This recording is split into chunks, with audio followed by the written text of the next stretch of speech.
যে পরিবর্তন করবে না, পরিবর্তনে থাকবে না, সে মিটে যাবে। তো এনারা আজকে পরিবর্তন করেছেন, চারিদিকে পদ্ম চলছে।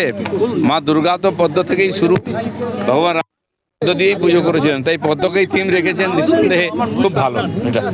হ্যাঁ, এবার প্রশ্ন হচ্ছে যে আপনাকে প্রথমে যেটা আপনিও বলেছিলেন এটা চেয়ারম্যান করতে চেয়েছিল, এখানে অ্যাডভাইজার বাইরে থেকে উপদেষ্টা আমি এনাদের সঙ্গে উপদেষ্টা হিসাবে আমাকে রেখেছেন, আমার স্ত্রীকেও রেখেছেন, তা আমরা সহযোগী হিসাবে পুজোতে আছি। আমার কম্পাউন্ডে ওখানে পুজো হয় আইডিয়াল ভিলাতে, গত বছর 5 দিন আমি ওখান থেকে বেরোইনি পুজোতে, সংকল্প থেকে বিসর্জন অবধি ছিলাম। তো এবারে ওনারা আগ্রহ করেছেন, এখানকার বড় পুজো সবাই জানে, তো আমরা সেই জন্য এখানে আমি এই পুজোর সঙ্গে যুক্ত হয়েছি।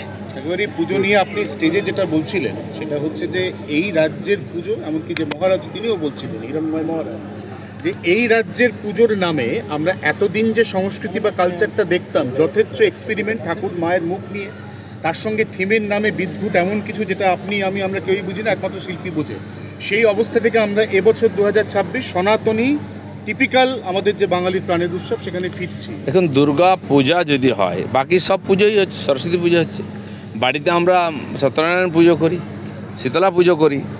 পরিবর্তন কিছু হতে পারে আধুনিকতার সঙ্গে, তার মূল উদ্দেশ্যটাই ভুলে যাও, ভক্তি শ্রদ্ধা, তার সুন্দর পরিবেশ থাকবে না। পুজো মানে মাতলামি, পুজো মানে আড়ম্বর, পুজো মানে হৈ হুল্লোড়, সেটা আর পুজো থাকে না।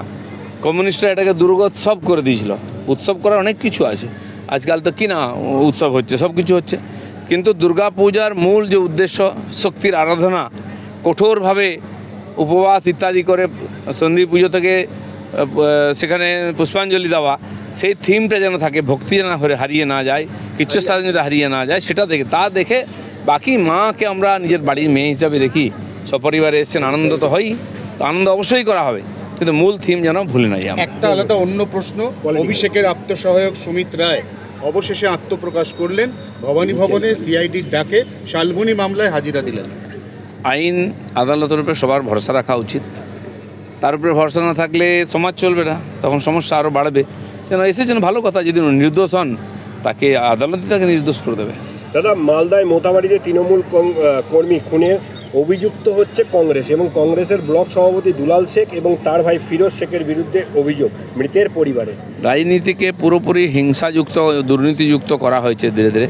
তার জন্য কে কোন পার্টির বড় কথা নয়, এটা একটা অপরাধ, আর রাজনীতিক ক্ষয়ক্ষয়তে অপরাধ বেড়েছে, সেই জন্য সবাইকে আইনের সামনে আনার দরকার আছে।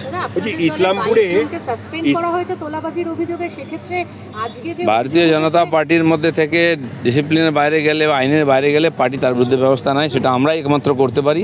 এটা করা হয়েছে, 250 জনকে শোকজ করা হয়েছে, সাসপেন্ড করা হয়েছে 25-30 জনকে, দরকার আরও করা হবে।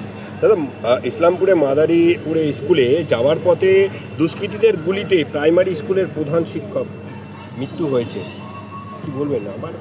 দেখুন, পশ্চিমবাংলায় যে গুলিবন্দুকের কালচার শুরু হয়ে গেছিলো, আর যারা এর সঙ্গে যুক্ত ছিল তারা তো হঠাৎ সাধু হয়ে যায়নি, বা সব বাংলা ছেড়ে চলে যায়নি, চলছে কিছু কিছু। কিন্তু সরকারের যে স্টেপ, সরকারের যে অ্যাক্টিভিটি, সেটা দেখতে হবে যে সরকার কী করছে। বারুইপুরে যে ঘটনা ঘটলো, একটি মেয়ের উপর অত্যাচার, 24 ঘন্টার মধ্যে দোষীকে ধরা হয়েছে, এনকাউন্টারও হয়েছে।